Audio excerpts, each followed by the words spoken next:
ಎಲ್ಲರಿಗೂ MCQ master ಕ್ವಿಜ್ಗೆ ಸ್ವಾಗತ.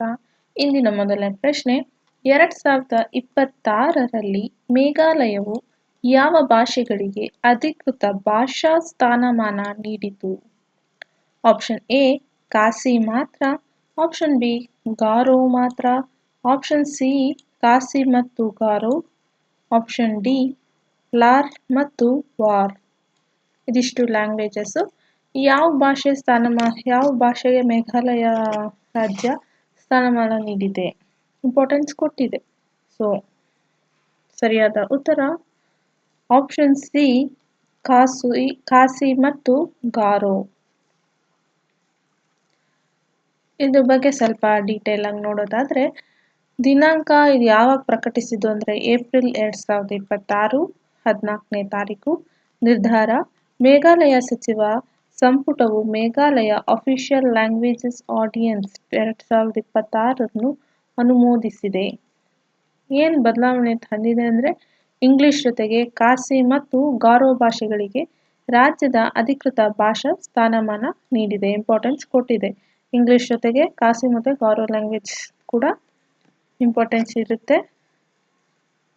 Under ಯಾವ ಆರ್ಡಿನೆನ್ಸ್ ಪ್ರಕಾರ, ಯಾವ ಅಫಿಷಿಯಲ್ ಲ್ಯಾಂಗ್ವೇಜಸ್ ಅಂದರೆ ಮೇಘಾಲಯ ಅಫಿಷಿಯಲ್ ಲ್ಯಾಂಗ್ವೇಜ್ ಆರ್ಡಿನೆನ್ಸ್ 2026 ಘೋಷಣೆ ಮಾಡಿದ ಯಾರು ಅಂದರೆ ಮುಖ್ಯಮಂತ್ರಿ ಕಾನ್ರಾಡ್ ಕೆ ಸಾಂಗ್ಮಾ. ಐತಿಹಾಸಿಕ ಇದೊಂದು ನಿರ್ಧಾರವಾಗಿದೆ. ರದ್ದು ಏನು, ಮೇಘಾಲಯ ಸ್ಟೇಟ್ ಲ್ಯಾಂಗ್ವೇಜ್ ಆಕ್ಟ್ 2005 ರದ್ದಾಗಿದೆ. ಈ ಆಕ್ಟ್ 2025 ಬದಲಿಗೆ ಈ ಆಕ್ಟ್ 2026 ಆಕ್ಟ್ ರಿಪ್ಲೇಸ್ ಮಾಡಿದ್ದಾರೆ. ಇದ್ರ ಹಿನ್ನೆಲೆ ಬಂದು, ಇಲ್ಲಿಯವರೆಗೆ ಎಲ್ಲ ಸರ್ಕಾರಿ ಕೆಲಸಗಳು ಕೇವಲ ಇಂಗ್ಲಿಷ್ನಲ್ಲಿ ನಡೆಯುತ್ತಿದ್ದವು. ರಾಜ್ಯದ 2 ಪ್ರಮುಖ ಬುಡಕಟ್ಟುಗಳಾದ ಖಾಸಿ ಮತ್ತು ಗಾರೋ ಭಾಷೆಗಳನ್ನು 8ನೇ ಪರಿಚ್ಛೇದಕ್ಕೆ ಸೇರಿಸಲು ವಿಧಾನಸಭೆಯಲ್ಲಿ ನಿರ್ಣಯ ಅಂಗೀಕಾರವಾಗಿದೆ. ಜನಸಂಖ್ಯೆ ಖಾಸಿ 33.82% ಜನ ಇದ್ದಾರೆ. ಗಾರೋ 31.60% ಮಾತನಾಡುವವರು ಇದ್ದಾರೆ ಮೇಘಾಲಯದಲ್ಲಿ. ಇದ್ರ ಮಹತ್ವದ ಎಕ್ಸಾಮ್ಸ್ಗೆ ಕೀ ಪಾಯಿಂಟ್ಸ್ ಏನಂದ್ರೆ, ಸ್ಥಳೀಯ ಕುರುಡು ಬುಡಕಟ್ಟು ಭಾಷೆಗಳಿಗೆ ಮೊದಲ ಬಾರಿಗೆ ಪೂರ್ಣ ಅಧಿಕೃತ ಸ್ಥಾನಮಾನ ನೀಡಿದೆ, ಇಂಪಾರ್ಟೆನ್ಸ್ ಕೊಡಲಾಗಿದೆ ಬುಡಕಟ್ಟು ಭಾಷೆ ಜನಕ್ಕೆ. 8ನೇ ಪರಿಚ್ಛೇದಧಾರಿ ಅಂದರೆ ರಾಜ್ಯ ಮಟ್ಟದಲ್ಲಿ ಅಧಿಕೃತ ಸ್ಥಾನಮಾನ ನೀಡುವುದರಿಂದ ಕೇಂದ್ರ ಸರ್ಕಾರಕ್ಕೆ ಬಲವಾದ ಸಂದೇಶ. ಖಾಸಿ ಗಾರೋವನ್ನು 8ನೇ ಪರಿಚ್ಛೇದಕ್ಕೆ ಸೇರಿಸುವ ಬೇಡಿಕೆ ಬಲವಾಗುತ್ತದೆ. ಆಡಳಿತ, ಗ್ರಾಮೀಣ ಮತ್ತು ಬುಡಕಟ್ಟು ಸಮುದಾಯಗಳಿಗೆ ಆಡಳಿತ ಸುಲಭ, ಸಾರ್ವಜನಿಕ ಭಾಗವಹಿಸುವಿಕೆ ಹೆಚ್ಚಳ. ಶಿಕ್ಷಣ, ಡಿಸೆಂಬರ್ 2025ರಲ್ಲಿ ಕ್ಲಾಸ್ 1 ವರೆಗೆ ಖಾಸಗಿ ಗಾರೋ ಪಠ್ಯಕ್ರಮ ಕಡ್ಡಾಯ ಮಾಡಲಾಗಿತ್ತು, ಈಗ ಪರೀಕ್ಷೆಗಳಲ್ಲೂ ಬಳಕೆಯಾಗಿದೆ.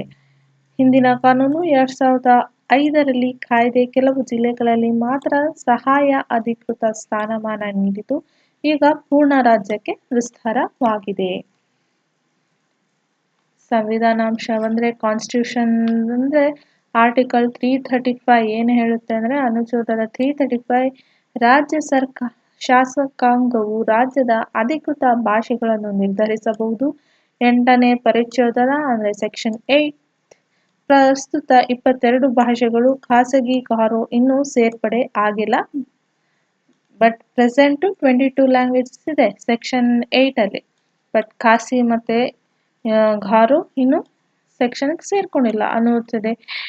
ಆರ್ಟಿಕಲ್ 350A ಏನು ಹೇಳುತ್ತೆ, ಭಾಷಿಕ ಅಲ್ಪಸಂಖ್ಯಾತ ಮಕ್ಕಳಿಗೆ ಮಾತೃಭಾಷೆಯಲ್ಲಿ ಪ್ರಾಥಮಿಕ ಶಿಕ್ಷಣ ಸೌಲಭ್ಯ. ಮುಂದಿನ ಪ್ರಶ್ನೆ, 2026ರ ಏಪ್ರಿಲ್ನಲ್ಲಿ ಏಷ್ಯಾದ ಅತ್ಯಂತ ಶ್ರೀಮಂತ ವ್ಯಕ್ತಿ ಯಾರು? ಏಷ್ಯಾಸ್ ರಿಚೆಸ್ಟ್ ಪರ್ಸನ್ ಯಾರು 2026 ಅಂತ ಕೇಳ್ತಾ ಇದೆ question. Option A Mukesh Ambani, option B Gautam Adani, option C Zhang Yiming, option D Zhong Shanshan. ಸರಿಯಾದ ಉತ್ತರ ಆಪ್ಷನ್ ಬಿ ಗೌತಮ್ ಅದಾನಿ. ಇದು ದಿನಾಂಕ ಪ್ರಕಟಣೆಯಾಗಿದ್ದು ಏಪ್ರಿಲ್ 17ನೇ ತಾರೀಕು 2026. ಮೂಲ ಬ್ಲೂಮ್ಬರ್ಗ್ ಬಿಲಿಯನರೀಸ್ ಇಂಡೆಕ್ಸ್ 2026. ಇದ್ರ ಮೂಲ ಬಿಡುಗಡೆ ಮಾಡಿದ ಇಂಡೆಕ್ಸ್.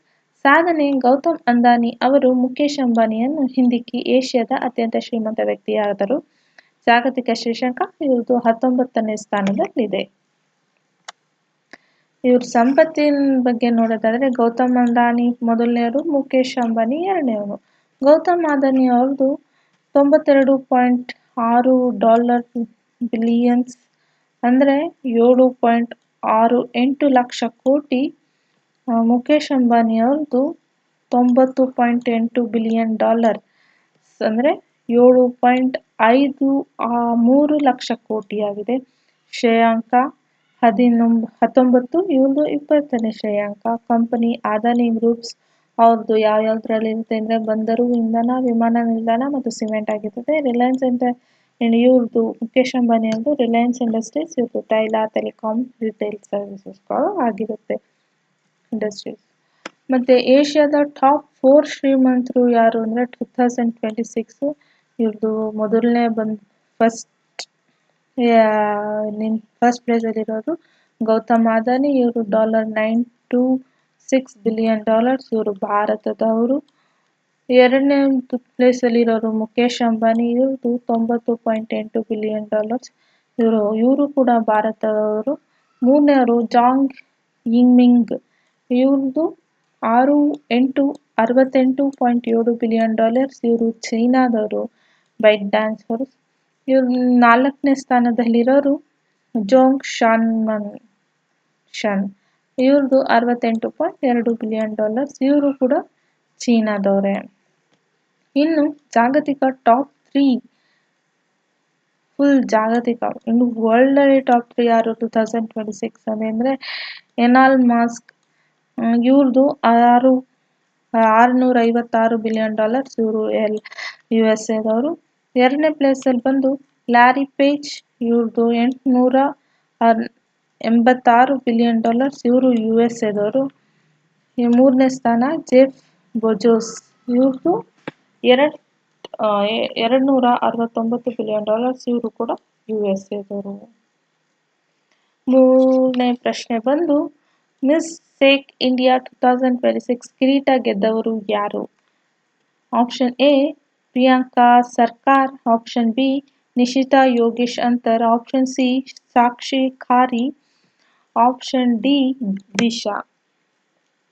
ಸರಿಯಾದ ಉತ್ತರ ಆಪ್ಷನ್ ಬಿ ನಿಶಿತಾ ಯೋಗೇಶ್ ಅಂತರ್ಕರ್.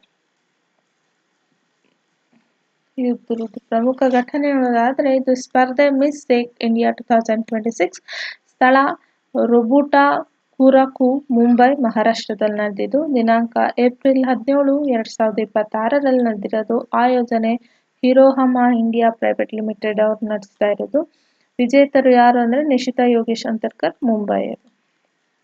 ಸ್ಥಾನಮಾನ ಭಾರತದಲ್ಲಿ ಜಪಾನೀಸ್ ಆಕೆಗಾಗಿ ಸಾಂಸ್ಕೃತಿಕ ರಾಯಭಾರಿ. ಮಿಸ್ ಸೇಕ್ ಇಂಡಿಯಾ ಬಗ್ಗೆ ನೋಡೋದಾದ್ರೆ ಇದ್ರ ಬಗ್ಗೆ ಏನಾದ್ರೆ ಇದ್ರ ಉದ್ದೇಶ ಸೌಂದರ್ಯ ಸ್ಪರ್ಧೆ ಮಾತ್ರ ಅಲ್ಲದೆ ಭಾರತ ಮತ್ತು ಜಪಾನ್ ಸಾಂಸ್ಕೃತಿಕ ವಿನಿಮಯ ವೇದಿಕೆಯಾಗಿದೆ. ಇದೊಂದು ಜವಾಬ್ದಾರಿ. ಜಪಾನೀಸ್ ಆಕೆ ಸಂಸ್ಕೃತಿ ಪ್ರಚಾರ, ಸ್ನೇಹ ಸಂಬಂಧ ಬಲಪಡಿಸುವುದು.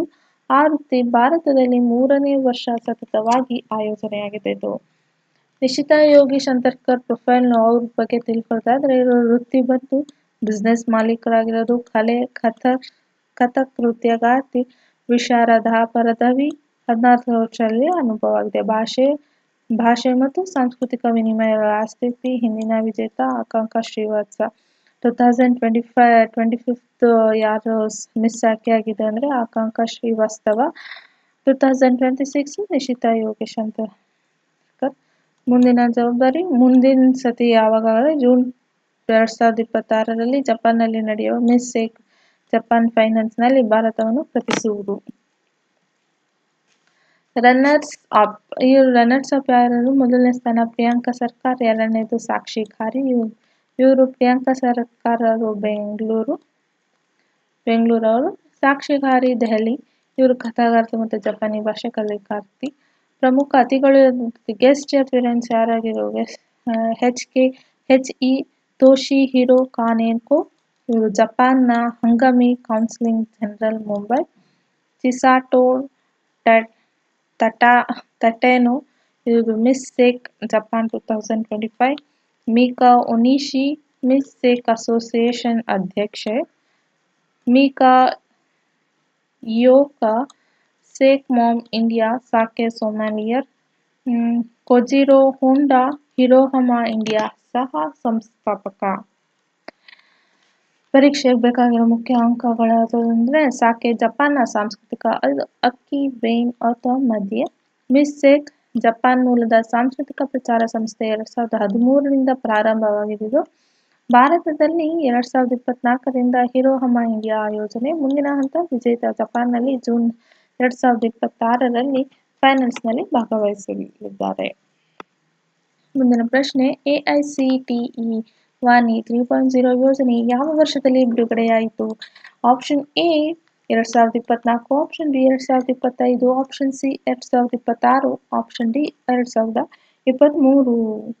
ಸರಿಯಾದ ಉತ್ತರ ಬಂದು 2026, ಆಪ್ಷನ್ ಸಿ.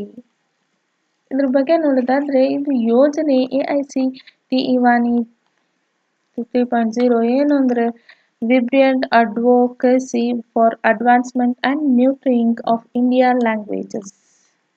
ಬಿಡುಗಡೆಯಾಗಿದ್ದು ಏಪ್ರಿಲ್ 2026. ಸಂಸ್ಥೆ ಅಖಿಲ ಭಾರತ ತಾಂತ್ರಿಕ ಶಿಕ್ಷಣ ಮಂಡಳಿ, ಶಿಕ್ಷಣ ಸಚಿವಾಲಯ. ಇದು ಉದ್ದೇಶ ತಾಂತ್ರಿಕ ಶಿಕ್ಷಣದಲ್ಲಿ ಭಾರತೀಯ ಭಾಷೆಗಳ ಬಳಕೆ ಬೆಳೆಸಬಹುದು, ಮಾತೃಭಾಷೆಯಲ್ಲಿ ಕಲಿಕೆ ಸುಗಮಗೊಳಿಸುವುದು. ಇದು ಎಐಸಿಟಿ ವಾನಿ ಬಗ್ಗೆ ಮುಖ್ಯ ಲಕ್ಷಣಗಳು ಏನಂದ್ರೆ ಇದು ವಾರ್ಷಿಕ ಆದಾಯ 4 ಕೋಟಿಯಾಗಿದೆ. ಇದರಲ್ಲಿ 200 ಸಮ್ಮೇಳನ, ವಿಚಾರ ಸಂಕಿರಣ, ಕಾರ್ಯಾಗಾರ ಪ್ರತಿ ವರ್ಷ ಇರ್ತಾರೆ. ಪ್ರತಿ ಸಂಸ್ಥೆಗೂ 2 ಲಕ್ಷದವರೆಗೆ ಅನುದಾನವಿರುತ್ತೆ. 2 ರಿಂದ 3 ದಿನಗಳ ಕಾರ್ಯಕ್ರಮವಾಗಿರುತ್ತೆ. ಭಾಷೆಗಳು ಯಾವ್ಯಾವ್ದು ಇನ್ಕ್ಲೂಡ್ ಆಗಿರುತ್ತೆ? 22 ಭಾರತೀಯ ಲ್ಯಾಂಗ್ವೇಜಸ್, 22 ಭಾರತೀಯ ಭಾಷೆಗಳು ಇನ್ಕ್ಲೂಡ್ ಆಗಿರುತ್ತೆ. ಅದರಲ್ಲಿ ಹಿಂದಿ, ತಮಿಳು, ತೆಲುಗು, ಬಂಗಾಳಿ, ಮರಾಠಿ, ಗುಜರಾತಿ, ಕನ್ನಡ, ಮಲಯಾಳಂ, ಪಂಜಾಬಿ, ಉರ್ದು ಮತ್ತೆ ಇತ್ಯಾದಿ ಲ್ಯಾಂಗ್ವೇಜಸ್ ಕೂಡ ಇರುತ್ತೆ. ಯೋಜನೆಯ ಮಹತ್ವ: ಭಾಷಾ ಅಂತರ ಕಡಿಮೆ. ಮಾತೃಭಾಷೆಯಿಂದ ಇಂಗ್ಲಿಷ್ ಮಾಧ್ಯಮಕ್ಕೆ ಬಲವಾಗುವ ವಿದ್ಯಾರ್ಥಿಗಳು ಎದುರಿಸುವ ಕಷ್ಟ ನಿವಾರಣೆ ಆಗುತ್ತದೆ. ಮತ್ತೆ ಪ್ರವೇಶಾವಕಾಶ ಅಂದರೆ ತಾಂತ್ರಿಕ ಶಿಕ್ಷಣವನ್ನು ಹೆಚ್ಚು ಆಕ್ಸೆಸಬಲ್ ಮತ್ತು ಮೀನಿಂಗ್ಫುಲ್ ಮಾಡುವುದು. ಎಐಸಿಟಿಯ ಸದಸ್ಯ ಕಾರ್ಯದರ್ಶಿ ಪ್ರೊಫೆಸರ್ ಶ್ಯಾಮ್ ರಾತ್ ಅವ್ರದ್ದಾಗಿರುತ್ತೆ. ಮೂರನೇದು ಸಂಶೋಧನೆ ಪ್ರೋತ್ಸಾಹ. ಯೋಜನೆ ಆರಂಭದಿಂದ 200ಕ್ಕೂ ಅಧಿಕ ಸಂಶೋಧನಾ ಪ್ರಬಂಧಗಳು ಭಾರತೀಯ ಭಾಷೆಗಳಲ್ಲಿ ಪ್ರಕಟವಾಗುತ್ತದೆ. ಮೀನ್ಸ್ ಇದು ಯೂಸ್ಫುಲ್ ಏನಾಗುತ್ತೆ ಅಂದರೆ ಮಾತೃಭಾಷೆ ಒಂದಾಗಿರುತ್ತೆ. 22 ಲ್ಯಾಂಗ್ವೇಜಸ್ ಇನ್ಕ್ಲೂಡ್ ಆಗಿರುತ್ತೆ ಅಂದರೆ ಒಂದು ಮಾತೃಭಾಷೆ ಇರುತ್ತೆ, ಎಲ್ಲರಿಗೂ ಅರ್ಥವಾಗೋ ಭಾಷೆ ಆಗಿರುತ್ತೆ. ಬೇಗ ಆಕ್ಸೆಸಿಬಲ್ ಇರಬೇಕು, ಮೀನಿಂಗ್ಫುಲ್ ಕೂಡ ಬೇಗ ಗೊತ್ತಾಗಬೇಕು. ಓದ ತಕ್ಷಣ ಗೊತ್ತಾಗ್ಬಿಡ್ಬೇಕು ಎಂಥದ್ದು ಹೀಗಿದೆ ಅಂತ ಗೊತ್ತಾಗಬೇಕು. ಸೊ ಇದ್ರ ಒಂದು ಯೋಜನೆಯ ಉಪಯೋಗವಾಗಿರುತ್ತೆ. ಮತ್ತೆ ವಿಷಯ ಸೃಷ್ಟಿ, ಜ್ಞಾನ ಭಂಡಾರ ಅಭಿವೃದ್ಧಿ, ಸಂಸ್ಥೆ ಉದ್ಯಮ ಸಹೋದ್ಯೋಗ ವೃದ್ಧಿ. ಸಮಗ್ರತೆ, ತಾಂತ್ರಿಕ ಶಿಕ್ಷಣದಲ್ಲಿ ಒಳಗೊಳ್ಳುವಿಕೆ ಮತ್ತು ಸಮಾನ ಅವಕಾಶವಾಗಿರುತ್ತೆ. ಎಐಸಿಟಿಇ ಬಗ್ಗೆ ನೋಡೋದಾದ್ರೆ ಇದು ಸ್ಥಾಪನೆಯಾಗಿದೆ 1945. 1987ರಲ್ಲಿ ಶಾಸನಬದ್ಧ ಸಂಸ್ಥೆ ಆಗಿದ್ದು ಸಚಿವಾಲಯ. ಇದು ಶಿಕ್ಷಣ ಸಚಿವಾಲಯ ಕೆಲಸ, ತಾಂತ್ರಿಕ ಶಿಕ್ಷಣದ ಯೋಜನೆ, ಸಮನ್ವಯ, ಗುಣಮಟ್ಟ ಖಾತರಿ.